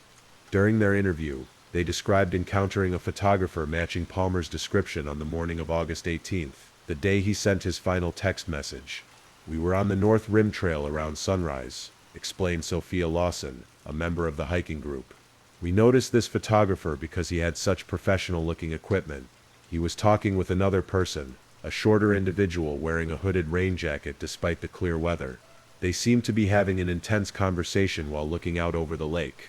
The photographer was gesturing toward the water while the other person was pointing toward the forest, away from the rim. When shown a photograph of Palmer, Lawson and 2 other members of her group confirmed he was the photographer they had seen. They could provide only limited details about his companion, describing them as shorter than Palmer, with their face partially obscured by the hood of their jacket. They couldn't confidently identify the person's gender or approximate age, only that they were wearing earth-toned clothing and carrying what appeared to be a well-worn backpack. What struck me was how they moved apart when they noticed us approaching," Lawson added. The hooded person quickly turned away and seemed to fall back while the photographer became very focused on adjusting his camera settings. It felt like we had interrupted something private. The hiking group reported the encounter had occurred around 6:30 a.m. near a viewpoint approximately half a mile south of where Palmer's tripod would later be discovered. This timing aligned with both Palmer's field notes about the pre-dawn phenomena and his text message sent later that morning. As Detective Mercer integrated this new information into the investigation, the weather at Crater Lake offered a brief respite from the challenging conditions that had plagued the search. For 2 days, clear skies and milder temperatures allowed for more comprehensive aerial surveys and enabled ground teams to access previously difficult terrain. The improved visibility revealed just how challenging the landscape truly was, a complex maze of ridges, ravines, and dense forest, where a person could be merely yards from a search team yet remain completely hidden from view. The topography here creates natural traps, explained Michael Blackfeather during an evening briefing. Ravines that look navigable from above often narrow to impassable squeezes, rock faces that appear climbable from one angle reveal sheer drops from another. Even experienced hikers can find themselves in situations where moving forward is impossible, and the way back isn't clear. These landscape challenges, combined with the increasingly complex narrative emerging from the investigation, led Mercer to pursue yet another avenue of inquiry. Working with technical specialists, she began analyzing Palmer's online activities in greater detail, particularly his communications with the mysterious Rim Watcher. Through digital forensic techniques, the team managed to identify an encrypted messaging app on Palmer's phone records that he had begun using approximately 2 months before his Crater Lake trip. While the content of these messages couldn't be recovered, the metadata revealed increasingly frequent communication with an anonymous user in the weeks leading up to his disappearance. The pattern suggests an evolving relationship, noted analyst Wong. Initial contact once every few days, gradually increasing to daily exchanges, and finally multiple messages per day in the week before Palmer left for Crater Lake. Whatever they were discussing, it had become a significant focus of his attention. Most tellingly, the final message in this exchange had been sent from Palmer's phone at 5:12 a.m. on August 18th, approximately an hour before the hiking group encountered him with the unidentified companion, and several hours before his text to his sister about spotting something unusual. As the second week of the search operation concluded, clouds once again gathered over Crater Lake. The gentle rain that had been falling intermittently throughout the search became heavier, driven by gusty winds that bent the tops of the tall pines and created a constant susurration through the forest. Search teams returning from the field arrived soaked and increasingly frustrated by the lack of conclusive evidence regarding Palmer's whereabouts. In the command center, Detective Mercer stood before the large map of the search area, studying the markers indicating where each piece of evidence had been found. The pattern told a story of movement, from Palmer's official campsite to the tripod location, then deeper into the forest where his camera bag had been discovered, and finally to the vicinity of the unauthorized campsite. But what came next in that narrative remained elusive. He was following something, Mercer observed quietly, or someone. The question is, where did that path ultimately lead? As rain drummed against the windows of the command center, that question hung in the air, unanswered but increasingly urgent as hope of finding Palmer alive dimmed with each passing day. The investigation had revealed unexpected depths to what had initially appeared to be a simple case of a hiker venturing off trail. Whatever Charles Palmer had discovered at Crater Lake, it had led him into a mystery that now extended far beyond the boundaries of the park itself. The seasons turned at Crater Lake. The summer warmth gave way to autumn's chill, and eventually winter's heavy snows blanketed the landscape, making continued search operations impossible in many areas. While limited investigative work continued, the active field search was suspended in late October, after more than 2 months of exhaustive efforts had failed to locate Charles Palmer or determine his fate. His family maintained a brave public face, establishing a foundation in his name to support wilderness safety education and search and rescue organizations. They offered a substantial reward for information leading to his discovery. Detective Mercer remained officially assigned to the case, though her attention was necessarily divided among other investigations as the months passed. Spring arrived at Crater Lake with its characteristic rebirth. Snowmelt fed the streams and waterfalls. Wild flowers began to emerge in meadows still partially covered with the remnants of winter's snowpack. And with the improving weather came the return of hikers and nature enthusiasts to the park's trails and viewpoints. Among these early-season visitors was David Finch, an experienced caver and geology graduate student conducting research on the unique volcanic formations of the region. On May 7th, nearly 6 months after the search for Charles Palmer had been suspended, Finch was exploring a remote area on the northeastern side of the park, well away from established trails. His research had brought him to a little-known cave system, a series of lava tubes and natural chambers formed during the ancient volcanic activity that created the Crater Lake caldera. These caves were not promoted to typical park visitors, due to their remote location and the technical skill required to navigate them safely. While examining a particularly interesting formation of volcanic glass near one of the cave entrances, Finch's headlamp illuminated something distinctly out of place among the natural formations, a small metallic object partially covered by rock debris. Clearing away the loose stones, he discovered a professional-grade digital camera, its once sleek body now weathered and damaged. I recognized immediately that this was expensive equipment, Finch later explained. It wasn't the kind of thing someone would simply abandon or lose accidentally, and given the remote location, it seemed unlikely it had been there long before I found it. The seasonal snowmelt and animal activity would have moved or buried it completely. Finch, aware of the still unsolved Palmer disappearance from news coverage, carefully placed the camera in his pack and reported his discovery to park authorities upon returning to the visitor center that evening. Within hours, the camera was in the hands of investigators and confirmed to be Palmer's missing equipment, the same specialized modified camera he had purchased specifically for documenting low-light phenomena. The camera's exterior showed significant weathering and damage consistent with exposure to the elements for several months. The battery was long dead, but when forensic technicians carefully removed the memory card and placed it in a card reader, they discovered it was intact and contained numerous image files. These photographs, which would eventually become central to understanding Palmer's fate, revealed a progression of his final days at Crater Lake.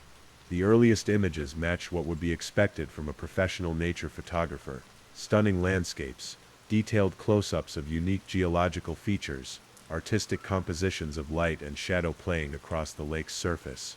Beginning on August 17th, however, the photographs took a different turn. Multiple pre-dawn images captured from various locations along the north rim showed faint, unusual patterns of light over the northeastern section of the lake. Subtle blue-green illuminations that seemed to move independently of the water's surface. These corresponded precisely with the phenomena Palmer had described in his field notes. The final sequence of images, taken early on August 18th, did not feature the lake at all. They documented something entirely unexpected, a series of photographs showing what appeared to be equipment cached in a remote location. Animal traps, specialized containers, and several items that experts would later identify as tools used in the illegal collection of rare biological specimens. The last dozen photographs were taken in increasingly poor light conditions, suggesting Palmer had followed something or someone into the cave system where his camera would ultimately be discovered. These final images showed narrow passageways, unusual rock formations, and what appeared to be boot prints in the soft sediment of the cave floor. The very last photograph on the memory card was a blurry image that seemed to capture a human figure moving away from the camera, deeper into the cave system. Though the quality was too poor for positive identification, the silhouette matched descriptions of the hooded individual witnesses had reported seeing with Palmer on the morning of his disappearance. The discovery of the camera prompted an immediate resumption of search efforts, now focused specifically on the cave system where the equipment had been found.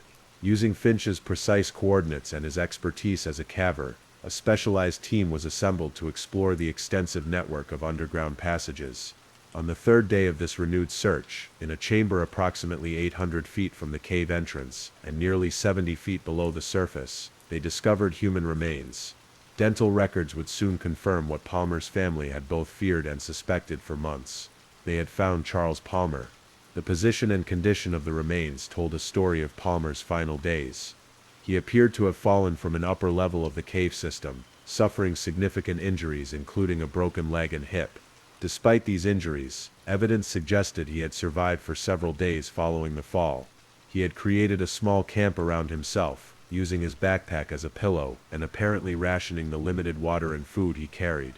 Most poignantly, investigators found a small weatherproof notebook clutched in Palmer's hand. The final entries, written in increasingly shaky handwriting, detailed his pursuit of what he had initially believed to be evidence of rare bioluminescent organisms in the lake, the mysterious lights that had drawn him to Crater Lake in the first place. The notebook revealed how Palmer's understanding of what he was documenting had changed dramatically in his final days. After encountering the individual known as Rim Watcher, Palmer had learned that the unusual light patterns were not natural phenomena at all, but rather the underwater headlamps of divers engaged in illegal activities during the pre-dawn hours. Following R.W. into the forest today, read an entry dated August 18th. Initially trusted their explanation about researching rare light phenomena, but something isn't right. Spotted equipment cache that doesn't match scientific research, more like collection or harvesting gear. Beginning to suspect illegal wildlife operation of some kind. Taking photographs as evidence. The final entries described Palmer's growing suspicion that he had stumbled upon an operation harvesting rare endemic organisms from Crater Lake, species that exist nowhere else on Earth, and are strictly protected by law, worth thousands of dollars in the international black market for unique biological specimens. These organisms would represent a lucrative target for wildlife traffickers. Followed tracks to cave entrance. Read one of the last legible entries. Suspect this is where they're processing and storing the collected specimens before transport. Need to document and report to park authorities. Will explore just enough to gather evidence. Then return to main trail and contact rangers. The final entry, its handwriting barely recognizable, told of Palmer's fall. Slipped on wet rocks while trying to photograph storage area. Bad fall. Leg definitely broken, possibly hip too. Can't climb back up. Have water and energy bars for maybe 3 days. No cell signal. Will conserve headlamp battery and wait for rescue. The medical examiner's report would later confirm that Palmer had indeed survived for several days after his fall. The cause of death was ultimately determined to be a combination of dehydration, exposure, and complications from his injuries. Had he been found within 72 hours of the accident, his survival would have been likely. With Palmer's final photographs and notes providing clear evidence of illegal wildlife trafficking, the investigation entered a new phase. Detective Mercer redirected resources toward identifying and locating the individual known as Rim Watcher and uncovering the full extent of the trafficking operation. Within weeks, this investigation led to the identification of Dr. Elliot Voss, a former marine biologist who had been dismissed from his university position 3 years earlier for ethical violations related to specimen collection. Voss had apparently established himself in the remote backcountry of Crater Lake National Park, creating a base of operations for the illegal harvest of rare microorganisms, particularly several species of extremophile bacteria unique to the lake's unusual chemical composition. These organisms, valuable for their potential pharmaceutical and industrial applications, were being collected during nocturnal diving operations and processed in the cave system before being transported out of the park for sale to private collectors and unscrupulous research facilities abroad. When federal agents finally located and arrested Voss at a remote cabin just outside the park boundaries, they discovered extensive evidence of his operation, including detailed records of sales totaling more than $400,000 over a 2-year period. They also found communications suggesting he had deliberately led Palmer into the dangerous cave system after realizing the photographer had documented his illegal activities. In the end, Charles Palmer's commitment to documenting what he observed cost him his life. Detective Mercer would later explain at the press conference announcing the resolution of the case, but that same commitment ultimately exposed and shut down a significant wildlife trafficking operation that had gone undetected for years. In a bittersweet epilogue to the tragedy, the Palmer family established a permanent research grant in Charles's name, supporting legitimate scientific study of Crater Lake's unique ecosystem. The Park Service installed a small memorial plaque at a viewpoint along the North Rim, commemorating not only Palmer's life, but also his final act of environmental stewardship. Visitors pausing at this memorial on clear mornings sometimes report seeing unusual reflections on the lake's surface as the dawn light catches the water just so. Park rangers explain that these are simply natural phenomena, the play of light on one of the world's most pristine bodies of water. But some prefer to imagine it as something more, a reminder of a photographer who followed mysterious lights into darkness, but whose story ultimately helped bring an important truth to light. As the rain continues its gentle rhythm in our background tonight, perhaps there's a lesson in Charles Palmer's story about the power of curiosity, the importance of truth, and the unexpected ways in which one person's journey can ripple outward to create meaningful change, even when that journey ends far from where it was intended to go. In the aftermath of the Palmer case, Crater Lake National Park underwent significant changes. The tragedy prompted a comprehensive review of security and safety protocols throughout the park system, particularly regarding solo hikers in remote areas. Park rangers implemented enhanced trail monitoring procedures, including more frequent patrols of backcountry zones and improved documentation of visitor movements in the more isolated regions. What happened to Charles Palmer revealed vulnerabilities in how we monitor our more remote wilderness areas, explained Park Superintendent Maria Alvarez at a press conference 6 months after the case's resolution. While we always want to preserve the sense of solitude and discovery that draws people to these magnificent places, we also have a responsibility to ensure visitors can explore safely. Among the most meaningful changes was the installation of enhanced emergency location markers at trailheads and key junctions throughout the backcountry trail system. These simple yet effective posts contain precise GPS coordinates and unique location codes that visitors can provide to emergency services, allowing for faster and more accurate responses to wilderness emergencies. The Palmer Foundation for Wilderness Safety, established by Charles's family with the proceeds from his life insurance policy and contributions from the photography community, quickly became a respected voice in outdoor education. The foundation focuses particularly on solo adventurers, providing resources, training, and equipment grants to help ensure those who venture alone into wild places have the knowledge and tools to do so safely. Charles would be deeply moved by how his story has helped protect others, his sister Rebecca said during the foundation's inaugural event.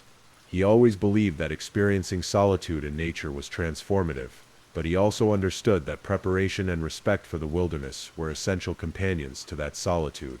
The foundation's signature program, the Palmer Protocol, provides a simple framework for solo wilderness travelers, detailed trip plans shared with multiple contacts, scheduled check-ins, emergency equipment requirements, and decision-making guidelines for challenging conditions.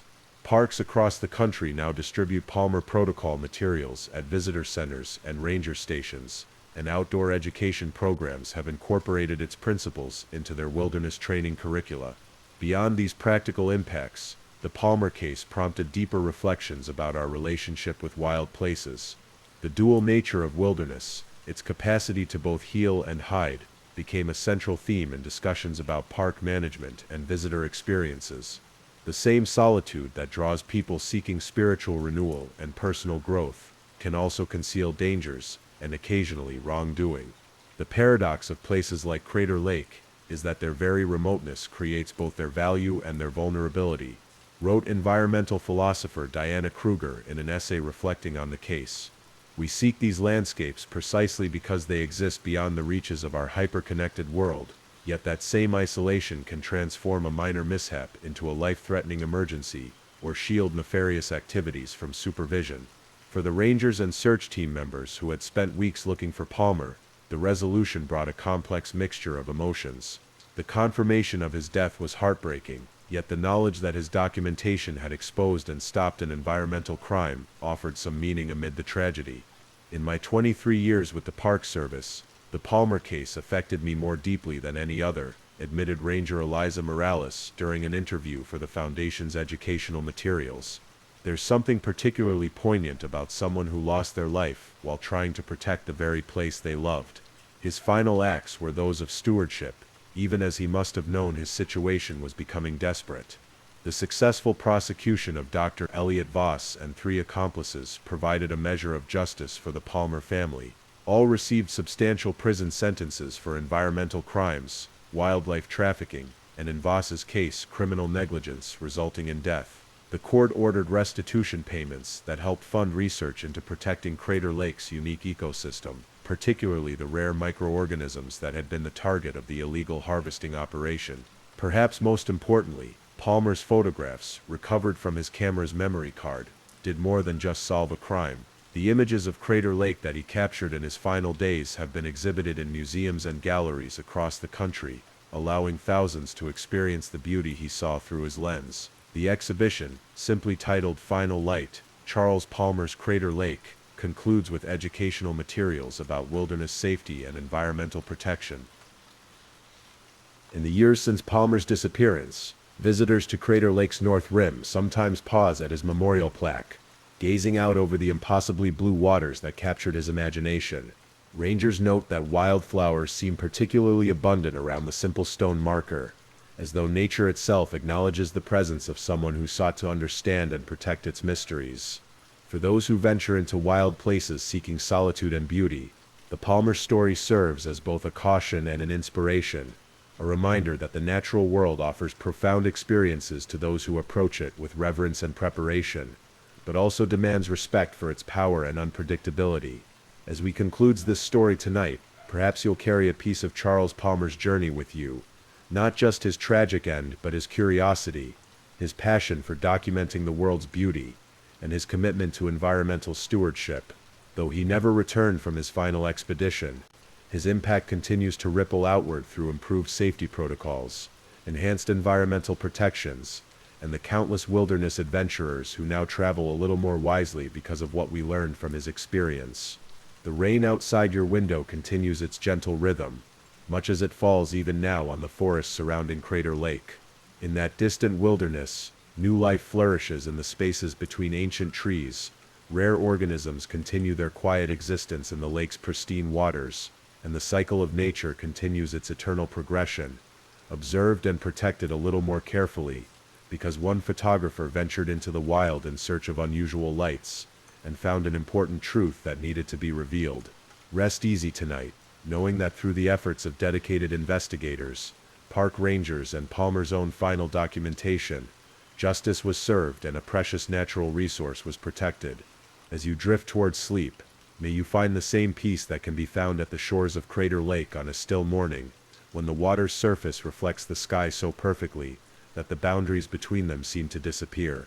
And should you ever visit that remarkable blue jewel nestled in Oregon's mountains, perhaps you'll pause for a moment at the North Rim, gazing out over the water as Charles Palmer once did.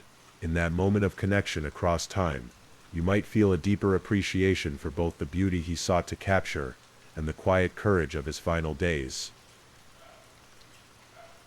Story 3. This is the story of a young girl named Amber Hagerman, whose tragic fate in 1996 would eventually lead to the creation of a nationwide emergency response system that has since helped save hundreds of young lives. Arlington, Texas, January 1996. The winter air carried a particular crispness that month. The holiday decorations had been packed away, and families had settled back into their regular routines after the festive season. Arlington, nestled between Dallas and Fort Worth, embodied the essence of suburban American life. Tree-lined streets, community parks, and neighborhoods where children rode bicycles along sidewalks until dinner time. In those days, Arlington was home to about 300,000 people, large enough to offer amenities like the newly constructed ballpark where the Texas Rangers played, yet small enough that communities maintained their close-knit character. It was a place where neighbors still knew each other's names, where everyday life unfolded with a comfortable familiarity. The Hagerman family was part of this community fabric. Donna Whitson and Richard Hagerman, though separated, were devoted to their two children, 9-year-old Amber and 5-year-old Ricky. Amber, a fourth grader with bright eyes and an infectious smile, was known for her spirited nature and kind heart. She attended elementary school nearby, enjoyed riding her bicycle, and looked after her younger brother with natural protective instincts that seemed beyond her years.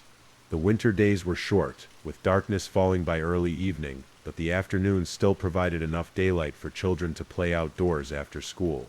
Like many neighborhoods across America, certain locations became unofficial gathering spots for local children.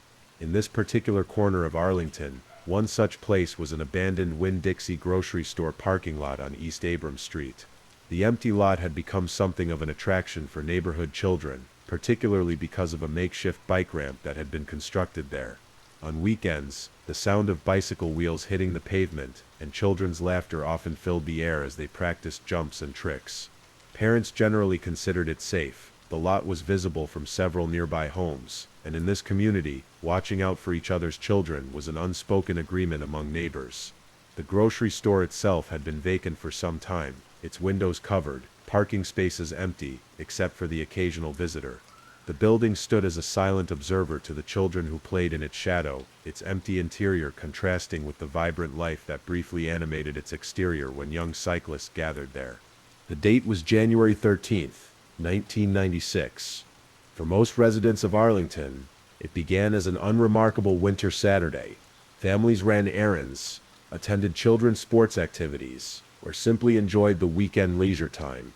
The Hagerman family's day had begun normally as well. Donna had plans for the day, and Amber and Ricky were spending time with their maternal grandfather, Jimmy Whitson. The temperature had climbed to a mild 65 degrees by midday, unseasonably warm for January in Texas, making it a perfect afternoon for children to play outside. Around 3 p.m., Amber asked her grandfather if she and Ricky could ride their bicycles to the familiar abandoned grocery store lot just a few blocks away. With initial hesitation but ultimate consent, he agreed, but with clear instructions they needed to stay together, and they couldn't be gone long. The children pedaled away down the street, Amber on her pink and white bicycle, a Christmas gift she'd received just weeks earlier, with 5-year-old Ricky following behind on his smaller bike. Their grandfather decided to check on them shortly after they left, walking the short distance to the lot where he could watch them play from a distance, a precaution that seemed unnecessary, but felt right to him. For a little while everything was normal. The children rode around the parking lot, taking turns on the small ramp, their laughter carrying in the winter air. But what no one could have known was that these ordinary moments at a neighborhood play spot were about to become the prelude to a mystery that remains unsolved to this day, and a tragedy that would eventually save countless other children. The abandoned grocery store parking lot, with its cracked asphalt and fading painted lines, would soon become the focus of police investigations, media attention, and eventually, national policy discussions. But in those final moments of normalcy, it was just another place where children played on a Saturday afternoon in suburban America. After about 15 minutes at the lot, young Ricky decided he'd had enough and wanted to return home. His grandfather watched as the boy turned his bicycle around and began pedaling back toward their house. Amber, however, wanted to continue riding. She waved to her brother and stayed behind, taking another lap around the parking lot, enjoying the unseasonable warmth of the winter day. It was the last time her family would see her alive. Just across the street from the abandoned grocery store lived Jimmy Kevill, a 78-year-old retiree who often sat by his window, observing the neighborhood activities with the careful attention of someone who had lived long enough to value the simple rhythms of community life. On this particular Saturday, his routine observation of the street would become a crucial witness account. From his window, Kevill noticed a black pickup truck pull into the parking lot where Amber was riding alone. He watched as a man quickly exited the vehicle, approached the girl, and forced her into the truck as she screamed and struggled. It happened with such startling speed that by the time the significance of what he was witnessing registered, the truck was already pulling away, heading northeast on East Abrams Street. Kevill immediately called the police. His description was clear: a black or dark blue pickup truck, possibly a Ford F-150. The driver was a white or Hispanic male, approximately 25-40 years old, of medium build. The time was approximately 3:30 p.m. The response was swift. Within minutes, patrol cars began arriving at the scene. Amber's bicycle lay on its side near the bike ramp, the front wheel still spinning slowly when the first officers arrived, a haunting image of interrupted childhood. As police secured the area, Amber's grandfather, having lost sight of her during the brief period he was watching Ricky head home, returned to the lot looking for his granddaughter. Instead, he found police officers and the beginning of what would become one of the most extensive searches in the region's history. Word spread quickly through the neighborhood. Donna Whitson rushed to the scene when she received the devastating call that her daughter had been taken. Richard Hagerman was notified immediately as well. Within hours, family members, neighbors, and soon complete strangers were organizing search parties, printing flyers, and combing through nearby areas calling Amber's name. By nightfall, Amber's disappearance was the lead story on local news stations. Her school photo, showing a smiling girl with bangs and bright eyes, appeared on television screens across the Dallas-Fort Worth metroplex. Police issued an urgent public appeal for information about the black pickup truck or its driver. Roadblocks were established, and officers began the painstaking process of interviewing potential witnesses and checking surveillance cameras from nearby businesses. As darkness fell over Arlington that Saturday evening, a profound uneasiness settled over the community. Children who normally might have played outside until called for dinner were kept indoors. Porch lights remained on throughout the night in neighborhoods across the city, some as beacons of hope that Amber might find her way home, others as symbols of solidarity with a family living through every parent's worst nightmare. For 4 days, the search continued with growing intensity. Volunteers gathered each morning at designated meeting points, receiving assigned search areas from law enforcement. Texas Rangers joined the Arlington Police Department in the investigation. The FBI became involved, bringing additional resources and expertise in child abduction cases. Psychologists specializing in offender profiling reviewed the witness statement and crime scene details, attempting to build a picture of who might have taken Amber and where they might have gone. Throughout those days, Donna Whitson appeared before news cameras repeatedly, her eyes revealing the sleepless nights, but her voice steady as she pleaded for her daughter's safe return. "Please," she said, during one particularly emotional press conference, "if you have her, just let her go. Drop her off at a store or a gas station where someone can help her. She's just a little girl. She needs to come home." The community response continued to grow. Churches held vigils. Local businesses donated supplies for the volunteer search teams. Restaurants provided meals for the family and those involved in the search efforts. A local printing company produced thousands of flyers with Amber's photograph, which volunteers distributed across not just Arlington but surrounding communities as well. Hope remained, though, with each passing hour. The statistical reality of child abduction cases cast an increasingly long shadow over those hopes. Law enforcement officials knew, though they didn't emphasize this publicly, that in stranger abductions, time is the most critical factor. The first 24 hours are crucial, and with each day that passes, the chances of finding a child alive diminish significantly. On the 4th day, January 17, 1996, the search came to its tragic conclusion. A man walking his dog discovered a body in a creek bed about 4 miles from where Amber had been abducted. The creek ran behind an apartment complex in North Arlington, an area that search teams had not yet thoroughly explored. Within hours, medical examiners confirmed what the community had feared. They had found Amber Hagerman. The medical examination revealed that Amber had survived for approximately 2 days after her abduction before her life was taken. Out of respect for the family and the nature of our program, I won't detail the specific findings, except to note that evidence indicated she had suffered trauma before her death. These details would become important for investigators trying to build a profile of the perpetrator, but they need not be our focus as we explore this case. When news of the discovery spread through Arlington, the community's grief was profound. The hope that had sustained the search efforts transformed into collective mourning. Schools brought in counselors to help children process the news. Parents held their own children closer. A memorial of stuffed animals, flowers, and handwritten notes began to form near the site where Amber was last seen alive. For the Hagerman family, the pain was immeasurable.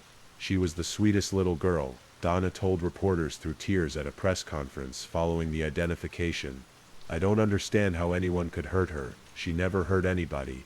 The investigation shifted from a rescue mission to a homicide case. A specialized task force was formed, with detectives from multiple agencies working exclusively on finding Amber's killer. They returned to re-examine the crime scene at the abandoned grocery store parking lot. They conducted extensive interviews with residents living near both the abduction site and where Amber's body was found. They sought surveillance footage from every business in the area that might have captured the black pickup truck as it fled with Amber. The witness description remained their most significant lead, a black or dark blue pickup truck, possibly a Ford F-150. A white or Hispanic male, approximately 25–40 years old, of medium build. It wasn't much to go on in a metropolitan area where such vehicles were commonplace. Investigators estimated that tens of thousands of similar trucks were registered in the Dallas-Fort Worth area alone. Despite the intensive investigation, weeks passed without a breakthrough.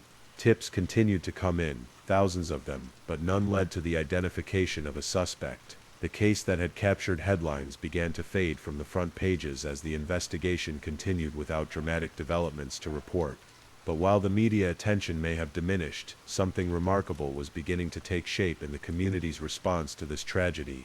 A transformation was underway, one that would ensure that Amber Hagerman's name would become known across the nation, not just for the tragedy of her death, but for the legacy of protection her case would create for countless other children. In the wake of Amber's murder, as the investigation continued without clear progress, the Dallas-Fort Worth community began asking difficult questions. How could a child be abducted in broad daylight from a public space? Could anything have been done differently? And most importantly, how could similar tragedies be prevented in the future? A few days after Amber's funeral, a woman named Diana Simone, who lived in nearby Dallas, placed a call to KDMX radio station. She didn't know the Hagerman family personally, but as a mother herself, she had been deeply affected by the case. She posed a question to the radio station. "We have severe weather warnings that come across our television screens and interrupt programming. Why can't we do the same thing for abducted children?" It was a simple question, but one with profound implications.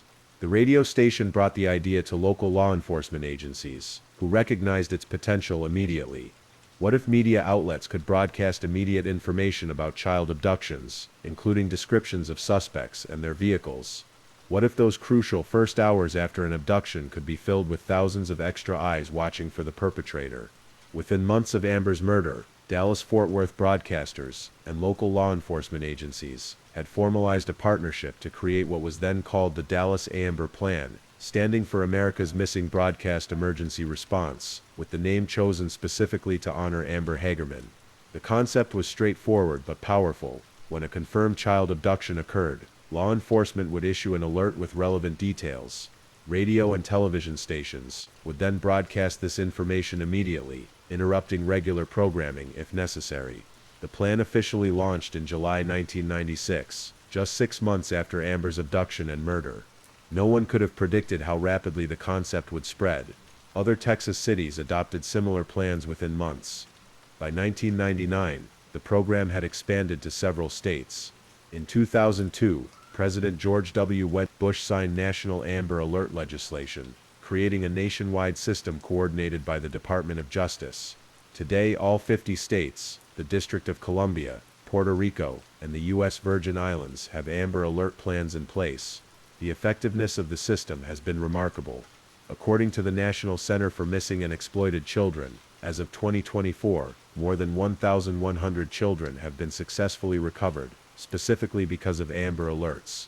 The system has evolved with technology, from radio and television broadcasts, to electronic highway signs, text messages, to mobile phones, and notifications on social media platforms. Throughout all this national progress, and the many lives saved, the investigation into who killed Amber Hagerman continued without resolution. As months turned into years and years into decades, the case remained open. Investigators continued to follow leads, re-examine evidence, and interview persons of interest. New detectives were assigned to the case as others retired, ensuring that institutional knowledge was preserved and fresh perspectives were applied. Forensic science advanced dramatically in the decades following Amber's murder. DNA analysis capabilities that were in their infancy in 1996 became increasingly sophisticated. In recent years, investigators have re-examined physical evidence from the case, using these enhanced technologies, hoping that advanced DNA testing might reveal what traditional methods could not. January 2021 marked the 25th anniversary of Amber's abduction and murder. The Arlington Police Department used the occasion to renew public attention to the case, holding a press conference to request new information. "We believe that someone out there still has knowledge of this terrible crime," said Assistant Chief Kevin Colby. "It may be a burden you've carried for 25 years, or something you overheard, or a suspicion you've never acted upon. Whatever it might be, we urge you to come forward now."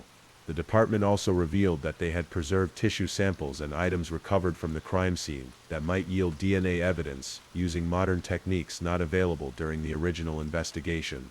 For Donna Williams, formerly Whitson, Amber's mother, the passing decades have not diminished her determination to find justice for her daughter. She has become an advocate for missing children and child safety education, channeling her grief into efforts that might protect other families from experiencing similar tragedies. "I miss her every day," Donna said at the 25th anniversary press conference. "Not a day goes by that I don't think about what might have been, what she would look like, what she would be doing with her life now." But what keeps me going is knowing that her legacy has saved so many other children through the Amber Alert system. Indeed, that legacy is perhaps the most remarkable aspect of this tragic case. From the worst moment a family could experience came a system that has spared hundreds of other families from similar pain. The Amber Alert has become so embedded in American society that many younger adults today have never known a world without it. The distinctive alert tone on mobile phones, the emergency messages that interrupt television programming, the electronic highway signs displaying vehicle information, all these now familiar elements of our public safety infrastructure trace their origins back to a single abduction in Arlington, Texas. The case of Amber Hagerman reminds us that even in our darkest moments, seeds of positive change can take root. It demonstrates how a community's response to tragedy can transform grief into action and eventually into protection for vulnerable children across an entire nation. As for the investigation itself, it continues.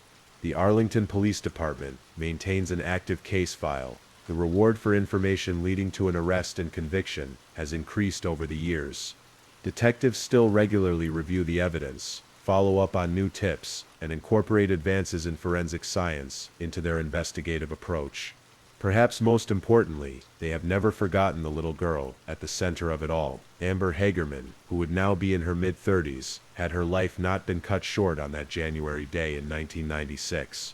Her photograph still hangs in the Arlington Police Department, a reminder of an injustice still unresolved and a promise still unfulfilled.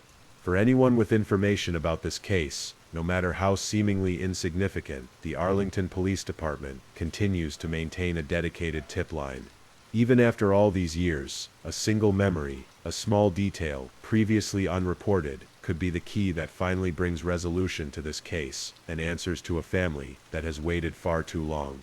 As we draw our story to a close tonight, we're left with both the weight of an unsolved crime and the inspiration of a tragic loss transformed into a powerful force for good. Amber Hagerman's life was brief, but her legacy continues to grow with each child brought home safely because of the alert system that bears her name. In the quiet darkness as you drift towards sleep, perhaps take a moment to reflect on how a single voice, like Diana Simone's call to that radio station, can spark a change that reverberates across an entire nation. And perhaps remember Amber, not just as a victim of an unsolved crime, but as the catalyst for a movement that has saved hundreds of young lives. If you're still awake, please don't forget to comment where you're listening from and the current time in your corner of the world. Also, be sure to like this video and subscribe if you haven't already, so you don't miss our daily true crime stories for sleep. Now let's move on to our next story. 4. Clinton Bonnell was a man of discipline and honor, wearing his accomplishments with quiet dignity. Born and raised in a small North Carolina town, he grew up with a sense of purpose that set him apart, excelling in both academics and athletics. He graduated near the top of his class in high school. His natural discipline and commitment to service led him to enlist in the U.S. Army, where he earned the prestigious title of Green Beret, a recognition reserved for those demonstrating the highest level of skill, resilience, and dedication. After retiring from his remarkable military career, Clinton embraced a new dream of becoming a physician assistant, channeling his determination into serving others in a different capacity. But on January 27, 2025, his life took a mysterious and tragic turn. Clinton vanished without a trace, his absence as sudden as it was baffling. Days turned into weeks as the search for answers grew increasingly desperate. Then in February, a discovery was made, a chilling revelation that shattered the quiet serenity of a rural pond and unearthed a story no one could have foreseen.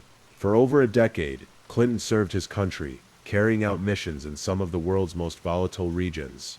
His military record was marked by commendations for bravery and leadership.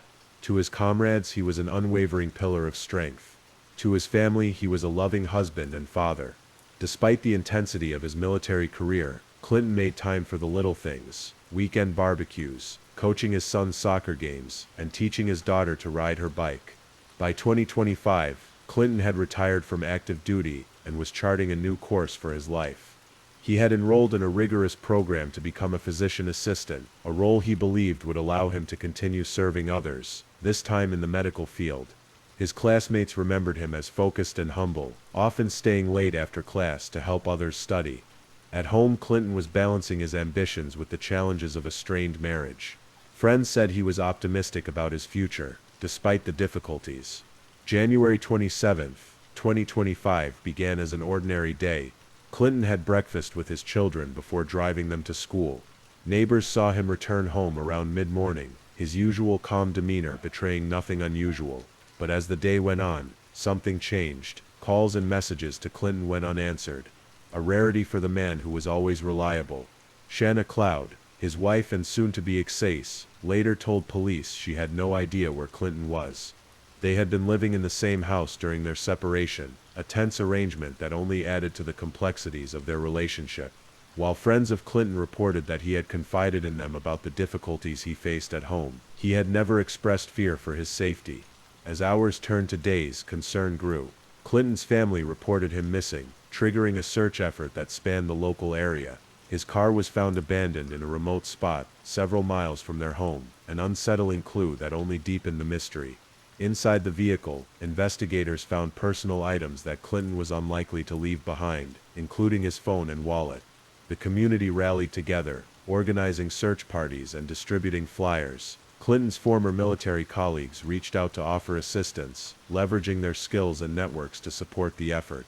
But despite these efforts, no trace of Clinton was found. Nearly a month after Clinton's disappearance, a local fisherman made a grim discovery. While casting his line in a rural pond not far from where Clinton's car had been found, he noticed something unusual beneath the water's surface. What he initially thought was debris turned out to be far more disturbing. Authorities were called to the scene, and the pond was soon cordoned off.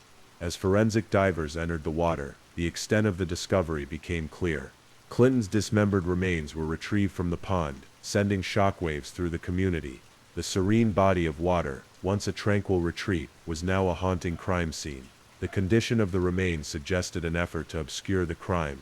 Investigators noted that the placement of the body parts and the remote location of the pond indicated a calculated attempt to delay or prevent discovery. The cause of death was later determined to be blunt force trauma, further deepening the horror of the crime. For Clinton's family, the discovery marked the end of hope and the beginning of a quest for justice. As the news spread, the community's grief was matched only by its outrage. How could a man who had dedicated his life to protecting others meet such a brutal end? The search for answers was just beginning. The discovery of Clinton Bonnell's remains marked the beginning of an exhaustive investigation. The once peaceful pond became a crime scene, roped off and guarded as forensic experts worked to collect every possible piece of evidence. Investigators knew the complexity of the case meant they had to proceed methodically. Initial wellness checks at Clinton's home had been conducted in the days after his disappearance, but those yielded little insight. His military background and stoic nature made it challenging to determine whether his disappearance was voluntary or foul play. However, with the discovery of Clinton's body, law enforcement turned their focus squarely onto the possibility of murder. Search warrants were immediately obtained for the family home and surrounding areas, ensuring every corner of Clinton's life could be scrutinized.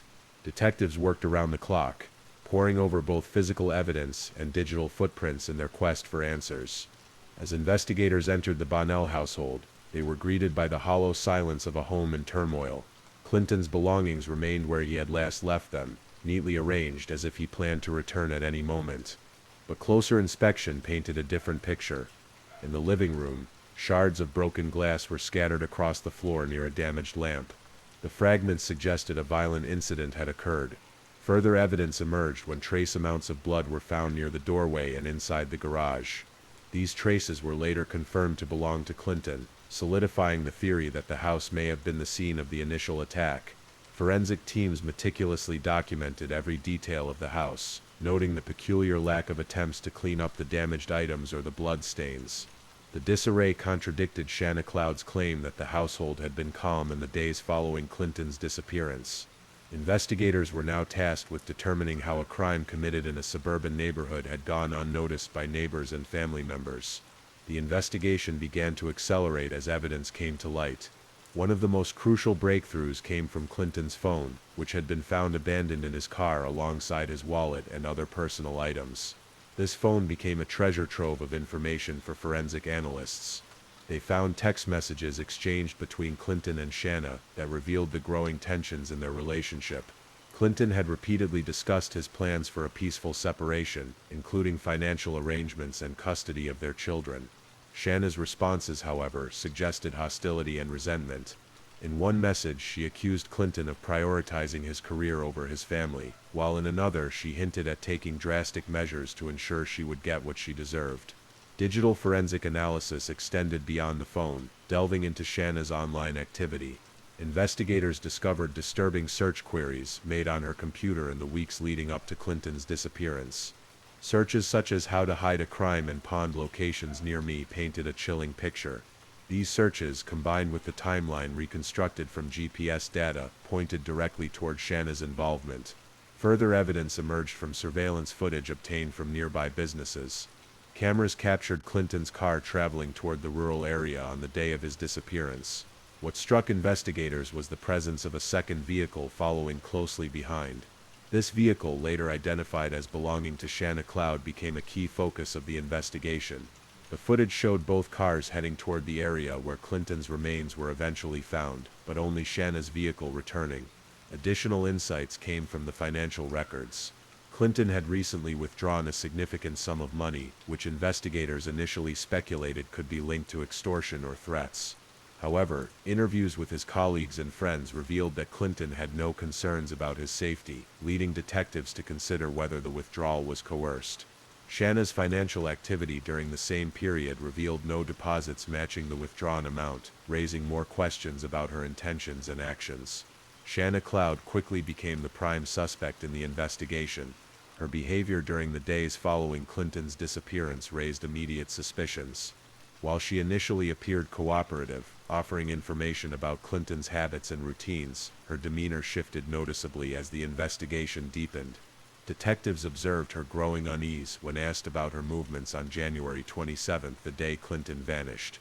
Her alibi that she had spent the day running errands fell apart under scrutiny. GPS data from her phone placed her near the location of Clinton's abandoned car and the pond where his body was discovered. This inconsistency became a focal point for investigators. Interviews with neighbors and friends revealed a troubling pattern in Shanna's recent behavior. She had reportedly expressed frustration and anger over the couple's impending divorce, particularly the financial strain it placed on her. Friends described Shanna as emotionally volatile, noting heated arguments between her and Clinton in the weeks leading up to his disappearance. Clinton's colleagues also reported that he had confided in them about the challenges of living under the same roof as Shanna during their separation. While he expressed hope for an amicable resolution, he acknowledged the tension between them. In questioning, Shanna's explanations grew increasingly inconsistent. She struggled to account for the timeline of her movements on the day of Clinton's disappearance and offered vague responses when asked about the condition of the family home. Detectives noted that her answers seemed rehearsed, yet contradictory, further fueling suspicions of her involvement. By this point, the evidence against Shanna was mounting. Digital data, physical traces, and her shifting behavior all pointed toward her complicity in the crime. Investigators worked diligently to ensure every lead was thoroughly examined, knowing that the case hinged on presenting a compelling narrative supported by irrefutable evidence. March 28, 2025, marked a decisive moment in the investigation as law enforcement officials officially arrested Shanna Cloud. The arrest was executed following weeks of tireless work by detectives, forensic analysts, and legal teams.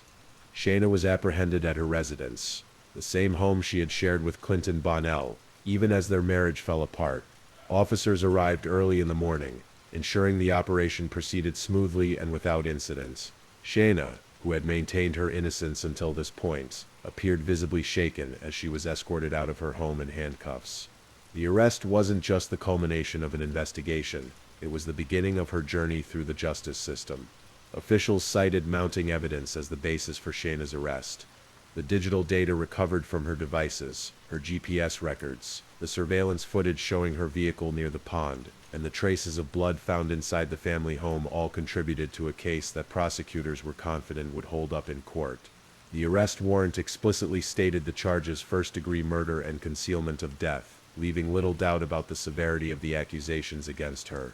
The community watched closely as news outlets broadcast the scene of her arrest, with headlines capturing the gravity of the allegations and the shocking twists in the case. Shayna Cloud faced two primary charges: first-degree murder and concealment of death. The charge of first-degree murder implied that investigators believed Shayna had planned and carried out the killing of her estranged husband Clinton Bonnell with premeditation.